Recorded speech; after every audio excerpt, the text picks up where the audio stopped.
Sean Platt. Morning sunlight bled through the dusty window. It painted golden stripes across Jared's weathered face, and he stirred, blinking away last night's sleep. Even though it was summer, he shivered. A sense of unease had settled over him lately, like the mountain was holding its breath. Jared couldn't shake the feeling that something was about to change. The cabin was built among the trees, so it stayed cool. But it wasn't time to break the extra wool blankets out of the trunk. He swung his legs over the side of the narrow bed.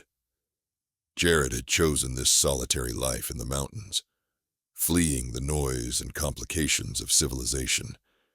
But on mornings like this, the silence felt almost oppressive. The cheerful sound of birdsong filtered inside. What was that Neshoba had told him about birds? They didn't sing when predators were nearby. A raven's harsh caw cut through the morning air, silencing the smaller birds. Jared froze, his hand halfway to the wash basin, as the ominous sound echoed off the cabin walls. The forest seemed to hold its breath, as if something unseen and dangerous lurked just beyond the tree line. He stretched and stood, floorboards creaking under bare feet. Then he walked over to the cabinet where the wash basin was found, poured out water and splashed his face, letting the cool mountain water chase off the remnants of sleep. He pulled his linen nightdress over his head and hung it from the hook on the wall. Then he got dressed, after which he stirred the embers in the fire, added some fresh wood, and when it was blazing, he tugged on his worn boots and buckskin jacket. Then he grabbed his kettle and stepped out into the crisp morning air. To his left was the river. To the right, towering pines. He took a deep breath of air, then walked down to the water. Tendrils of mist still clung to the eddies and rocks. He crouched down and dipped the kettle into the river, then carried it back to the cabin. He hooked his pot above the flames and poured in the water. Then he strapped his knife and its harness to his belt, got his basket, and went out into the woods, locating the snares he'd set the previous evening. Two of the traps held fat rabbits, necks cleanly snapped. He rested his hands on the pelts. "Yakoki," he said, in thanks. Then he freed the small bodies and reset the snares. He returned to the river, making his way to a flat stone, and there he butchered his catch. His knife flashed in the sun as he separated meat from sinew and bone. He tossed the offal to the waiting birds, ravens, magpies, and a lone eagle perched high in a barren tree. Not a speck of it hit the ground before the birds descended in a flurry of iridescent wings, squabbling over the feast. Jared dumped the rabbit in the basket and returned to the cabin.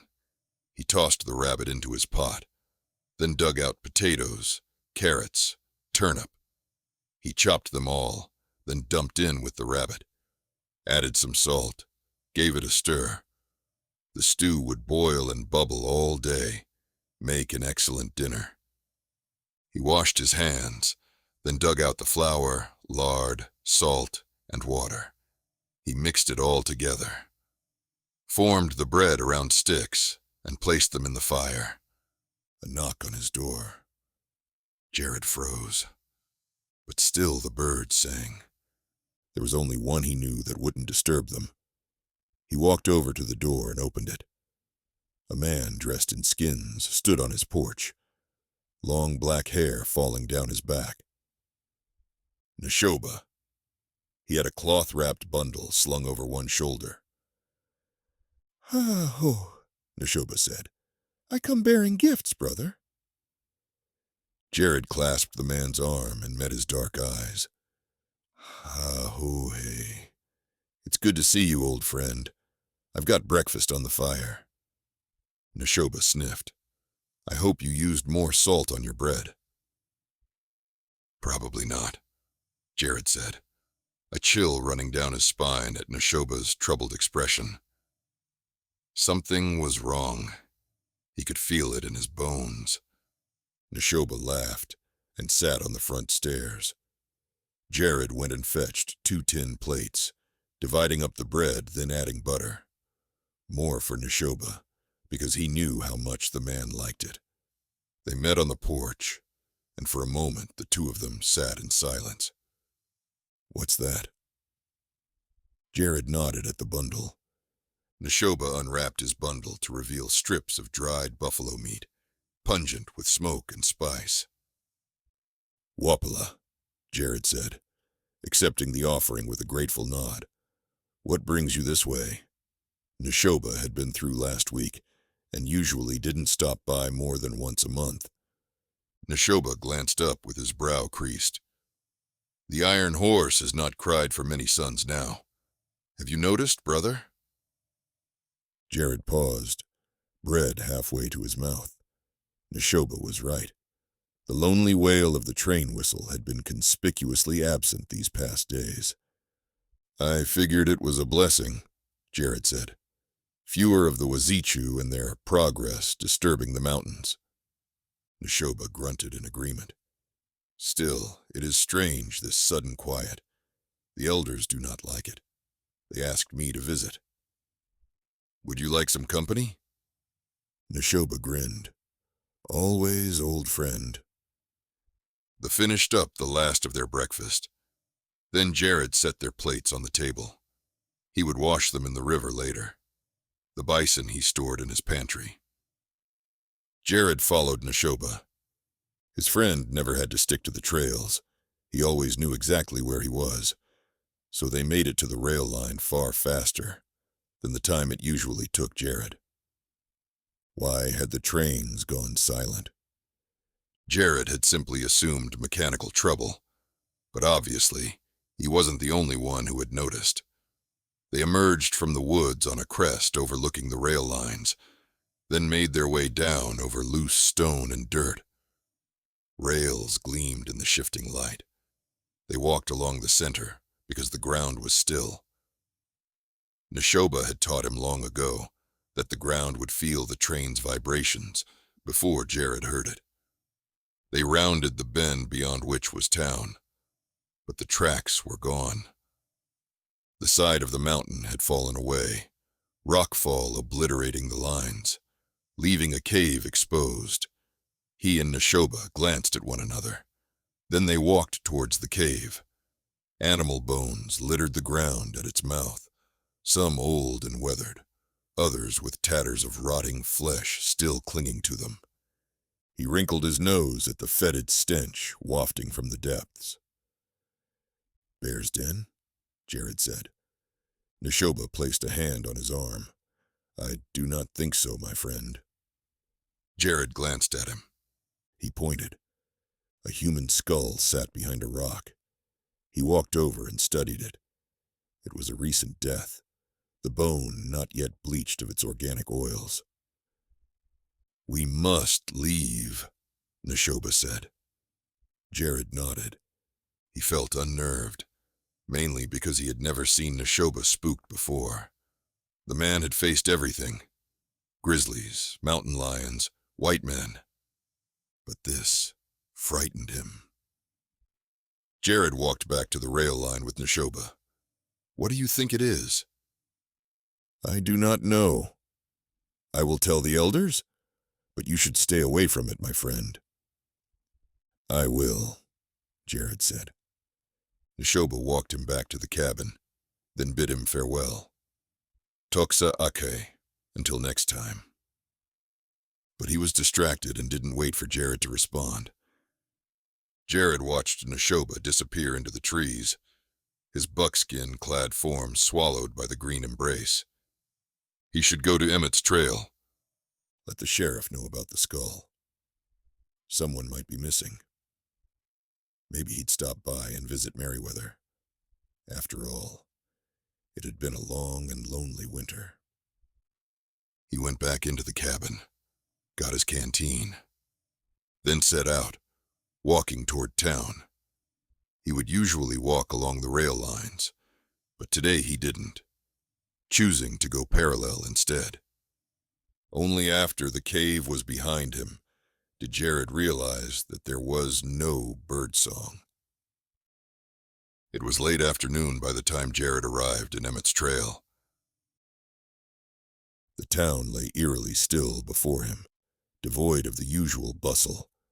No one in the street. No smoke curling from chimneys. Not even a single crying baby behind closed doors. Silence, pressed against his eardrums like a gun to his temple. Every step echoed unnaturally loud on the dusty street. His hand instinctively went to his knife, eyes darting from building to building while searching for any signs of life or danger. He walked along, spotting a horse outside the general store. It was lying on the ground, its coat dull and matted. Still tied to the tethering post, its eyes were wide open, and its lips pulled back in a grotesque rictus. Jared knelt, running a practiced hand along the horse's flank. The skin felt papery, drawn tight over protruding ribs. Dehydration? He stood, then walked over to the water trough across the street, still full of clean water. Why hadn't the poor beast's owner let it there? Or someone else? Why let it die? The wrongness of it all made the hairs on the back of his neck prickle. So Jared continued to the sheriff's office. Beneath his hand, the door swung open with a mournful creak.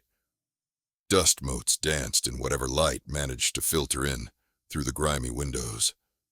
It appeared deserted, chairs overturned, and papers strewn across the floor. The keys to the jail cells had been discarded near a desk, their brass surface smeared with something dark and tacky. He stooped to retrieve them, his fingers coming away sticky with half-dried blood. A faint groan. Jared whirled, dropping the keys, his hand instinctively going to the knife at his belt. A figure lay curled on the cot behind bars. He approached the cell. "Hey, where is everyone?" No response. The prisoner was a gaunt man, ashen-faced. His breathing was shallow, almost labored, and then one word: water. Jared went to the desk and grabbed a dented tin cup.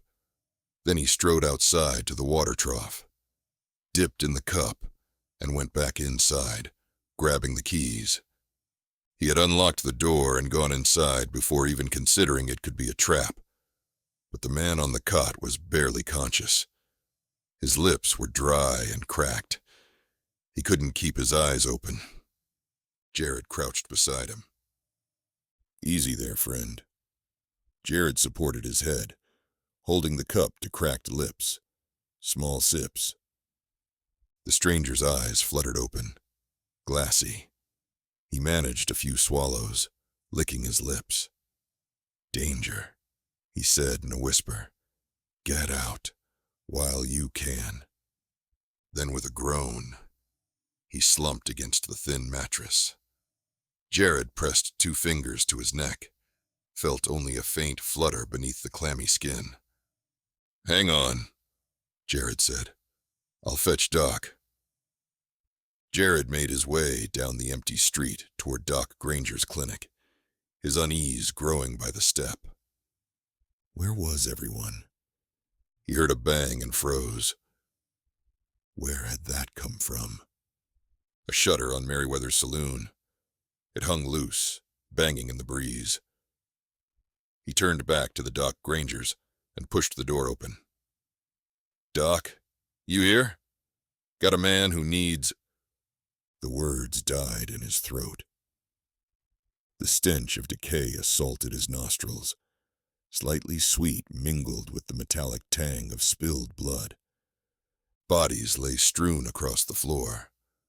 Although it took him a moment to recognize what they were, because the limbs and necks were all bent at unnatural angles. Entrails spilled from gaping wounds in their bellies, and what remained of their faces were frozen in expressions of horror and agony.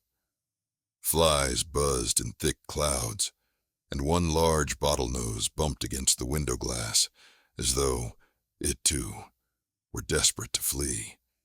The sickly, sweet scent of decay clung to the back of his throat, threatening to choke him.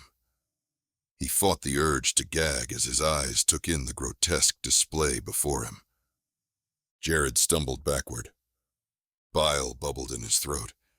He made it to the road before doubling over and retching violently. When the spasms subsided, he straightened, wiping his mouth with a shaking hand. What in God's name happened here? Bear attack. Number. There was no scat or sign of feeding, and bears didn't leave corpses intact like this, and the sheer scale of the slaughter. This was something else entirely. He looked at the row of buildings. Surely, not everyone in town had been killed, but the closer he looked, the more he saw. Splashes of dried blood on this door, gory scraps of flesh caught in on that shattered window pane, and then, of course, the horse. He walked down to the general store, but that place was empty too. Shelves were still stocked with food and liquor, the gun racks full of weapons, ammunition still available. Whatever happened here was only about the kill, not about provisions or plunder. He walked outside. What should he do? Find Neshoba? Walk west to the next town? That would mean leaving the prisoner. Unless he could find a horse. He returned to the sheriff's office. The prisoner lay motionless on the cot, eyes open and jaw wide, most certainly dead. Jared pulled the thin blanket up and over his head. He had been too late to save him. Maybe he could help anyone else still alive, so that was his plan. Difficult as it was, he would be. He planned to search every building and help whoever remained. Jared left Merriweather's saloon for last.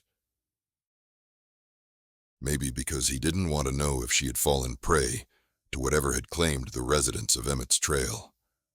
Because it had taken everyone. Not a household or store was left untouched. Bodies in pantries, beneath the floorboards, and in the attic. But no hiding places had been enough, because they were always found and killed. Jared walked across the road to the saloon. Before he built his cabin, he'd spent many a night here seeking companionship. It had become less and less. Not that he ever grew weary of Merriweather. She was a force of nature, with a quick wit and a quicker temper. Her fiery red hair matched her spirit, and Jared had always admired her resilience in the face of the harsh frontier life. More so, it was everyone else. Now the swinging doors hung askew, with one barely clinging to its hinge. He passed through and it fell. But he caught the door before it hit the floor and set it to the side. Tables and chairs lay in wedges and splinters. A long mirror behind the bar was now like a giant-sized web of glittering cracks. Like the others he had seen, bodies were twisted into unnatural forms, but signs of resistance were also evident here. Spent shells glinted dully in the dim light, and bullet holes peppered the walls. A bear cub, no more than a year old, its brown fur, matted with blood, lie next to the bar. So maybe a bear had done this. A mama come looking for her cub, but bears didn't kill like this. He glanced at the stairs. Might as well check, and a bone-chilling scream curdled the air. All the hairs on Jared's arms rose. It came from outside. He pulled his knife and ran into the road. Silence. No sign of anyone. And then he saw a woman run behind the sheriff's office, and following her was something massive and fur-covered, but not a bear. Jared ran alongside the doctor's office and out behind the buildings. "Hey!" The woman startled and froze, as though surprised to see someone. Then the creature lunged, grabbing the woman's arm and flinging her through the air. She slammed into the building, and Jared heard the crack of bones, but her hand moved. She was still alive. The creature loped after her. Jared lunged for a stone, picked it up, and hurled it at the creature. The stone struck the beast in its chest. It turned and spotted Jared.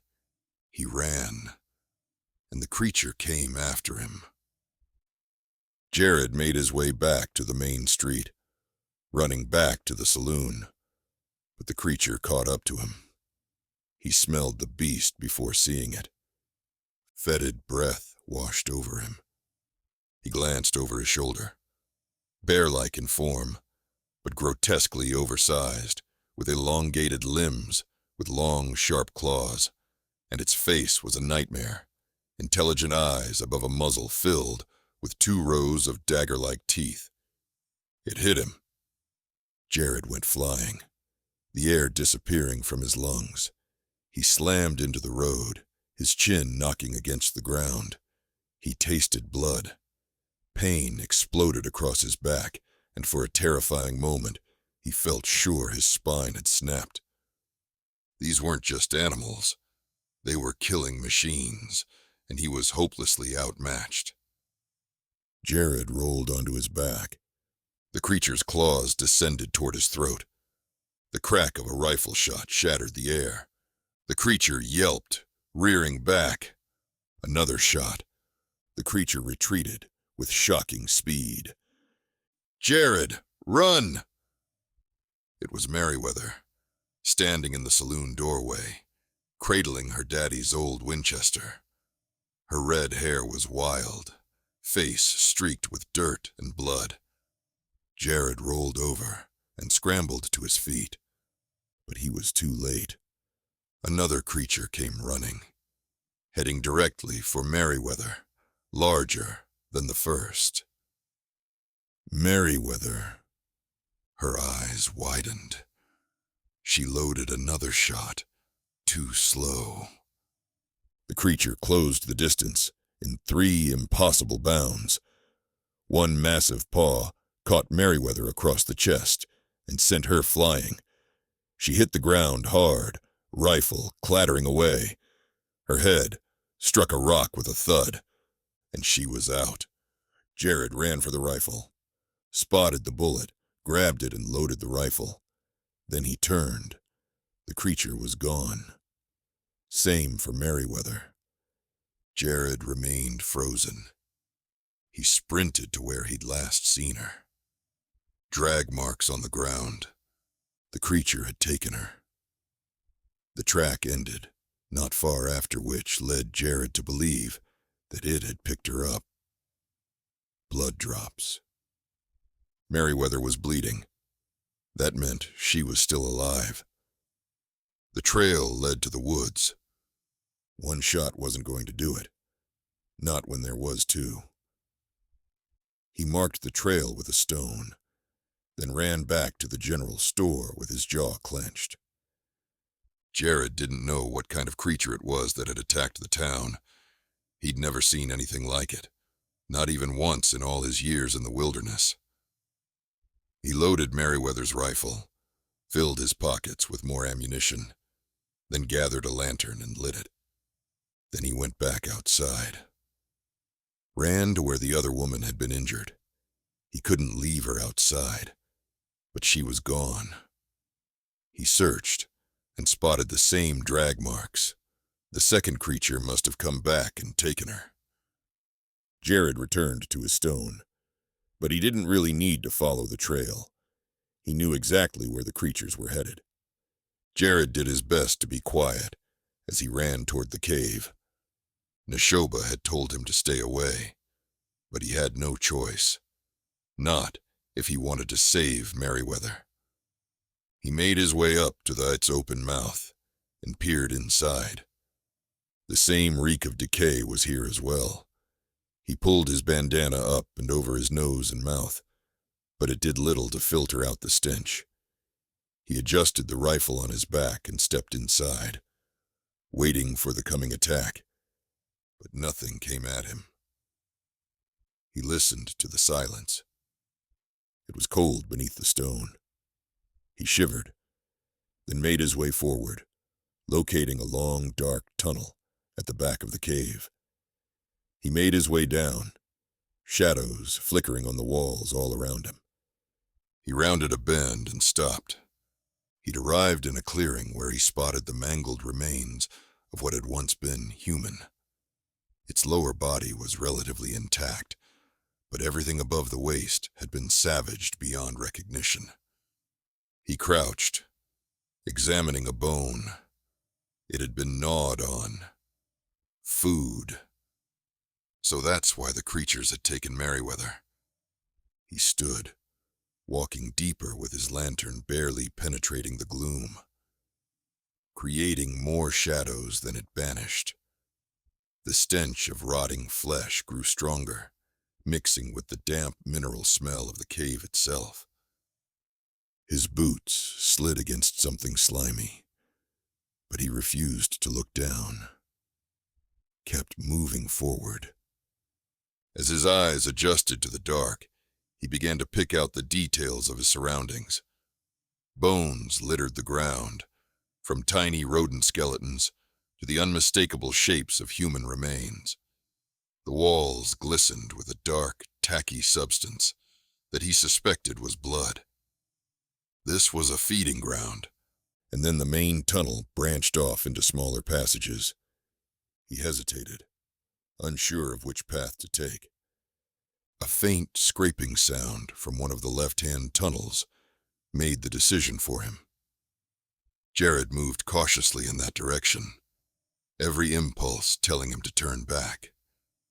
Long furrows were gouged into the muddy floor, some clearly made by the creature's massive claws, but others... handprints, Merriweather, or someone else. The passage narrowed as it burrowed deeper into the mountain. At times, he was forced to crouch, then crawl on all fours. He was careful to pause every few feet and mark his trail. God help him if he got turned around down here, or lost his light. The air grew thicker, laden with the musty scent of damp earth and a coppery tang that turned his stomach. Each breath felt like a struggle, as if the mountain itself was working to suffocate him. Eventually, the tunnel widened into a small chamber. He raised the lantern, its light revealing rough-hewn walls that glistened with moisture, and a muffled sound reached his ears. No, not a sound. Voices. He walked forward to a narrow passage. He had to turn sideways to squeeze through. Rough stone scraped against his chest and back, but the voices grew clearer as he inched forward, and one distinctively belonged to a woman. The crevice opened into another, smaller cave. A group of men and women sat huddled in the far corner. Merriweather spotted him first. Her eyes widened in disbelief, a mix of hope and fear crossing her face. "Jared," she whispered, her voice cracking with emotion. He nodded, feeling a lump form in his throat at the sight of her battered but alive. "How in God's name did you find us?" she asked. "Followed your trail." Jared raised the lantern. "Are you all right?" "Yeah."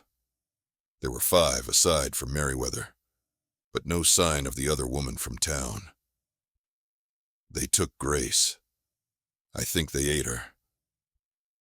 He turned back to her, took Merriweather by the arm and led her away. What are they? I've never seen anything like them before. I don't know, but some new settlers arrived a week ago, aiming to homestead the eastern outskirts. That was out near Jared. The man found what he thought was a bear cub, shot it dead, and brought it to town like a trophy. But that was no bear cub, and... She broke off, needing a breath before starting again. They came that very night, bigger than any grizzly I ever saw, and smart. They weren't just killing for food or territory. This was revenge. All right, Jared said, eyeing the group. We'll go together. I left a trail of cairns. If we move quietly, we might be able to slip out. Merriweather nodded. Come on, everyone. Jared went first with the rifle, Merriweather next with the lantern, making their way back through the narrow passage, and then a gust of wind blew deep. The flame flickered. Merriweather raised her hand to protect it. But it was too late. Their light had been extinguished. For a moment, there was nothing but silence.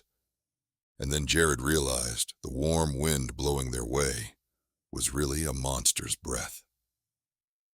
Jared? Merriweather's voice was no more than a whisper.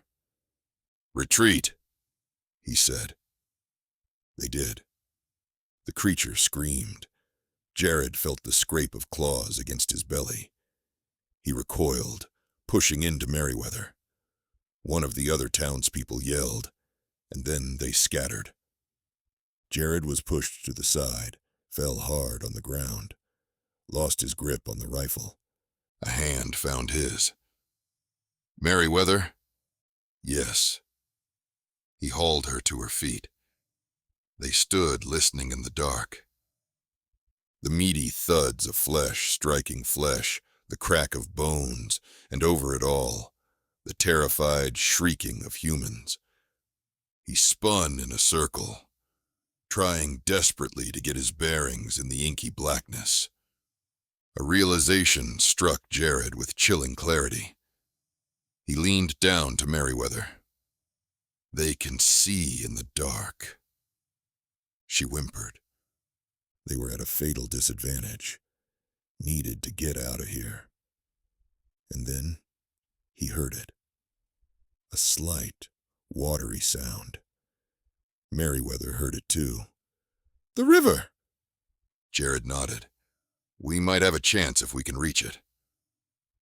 She took his hand and they walked deeper, only pausing to make sure they were growing closer. The air grew colder and damper. The sound of water grew louder, but still maddeningly elusive. Echoes shifted to lead them down yet another twisting tunnel. And then Jared realized he could see. Light. Faint, but there nonetheless. The two of them looked at each other, and then they ran. At the end of the tunnel, they entered a large cavern, and there, up high, the stone broke apart, and the sun poured through. Jared went first, hauling Merriweather up behind him, and then the climbed, rock after rock. Stones rattled below, and he looked down. One of the creatures was coming after them. What is it? Merriweather asked. Keep going, Jared said. We're almost there. He waited until she was above him, then followed, stopping at a large stone. He kicked at it, loosening the surrounding dirt, freeing it from roots and soil. Then it fell, bouncing against the creature. It lost its grip and screamed, falling. Merriweather turned to look. He scrambled up beside her, nudging her. She kept going, and before he knew it, they were squeezing through the opening and emerging onto a narrow ledge to see the sun setting in painted hues of purple and orange. There was no way off the ledge, and far below them was the river, But no way was Jared going back inside the mountain. A low growl froze his blood. The creature had resumed its climb. They were trapped. Merriweather's hand found his, squeezing tight. "We have to jump." "Yeah." He met her eyes. "Ready?"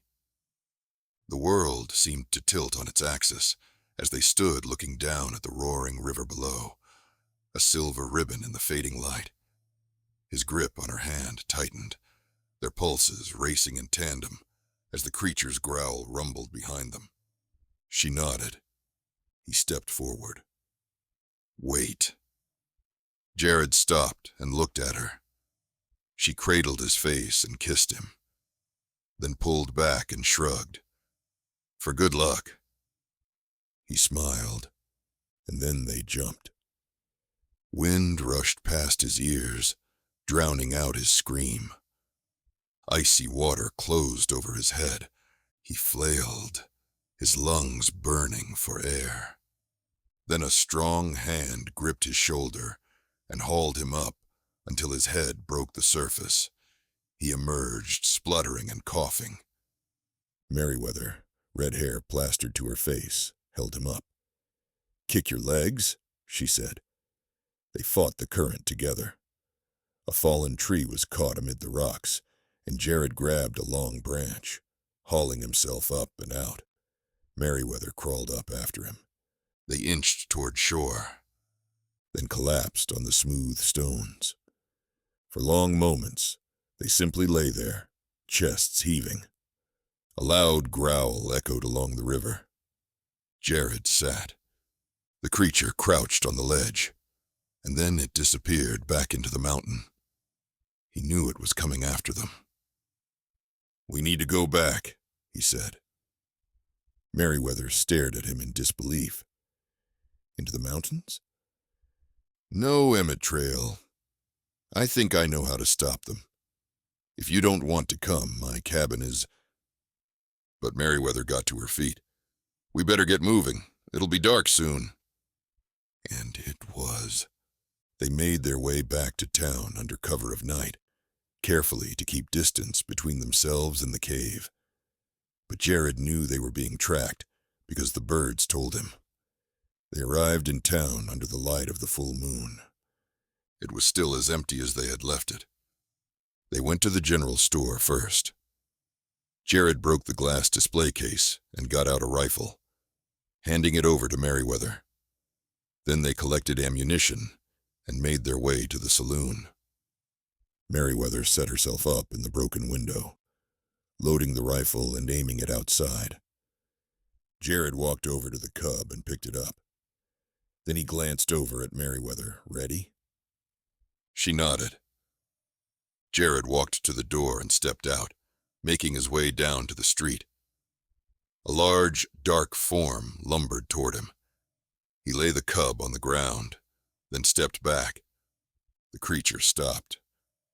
And then he realized both had come, because one separated from the other and walked forward, sniffing at the cub. A long, sad wail emanated from its snout. Then it lunged at Jared, teeth flashing, salvia flying. Time seemed to slow. Jared could see every detail of the creature's monstrous face and smell its fetid breath. In that moment, there was zero doubt he was about to die. A loud bang. The sheriff's window shattered. Merriweather had deliberately missed.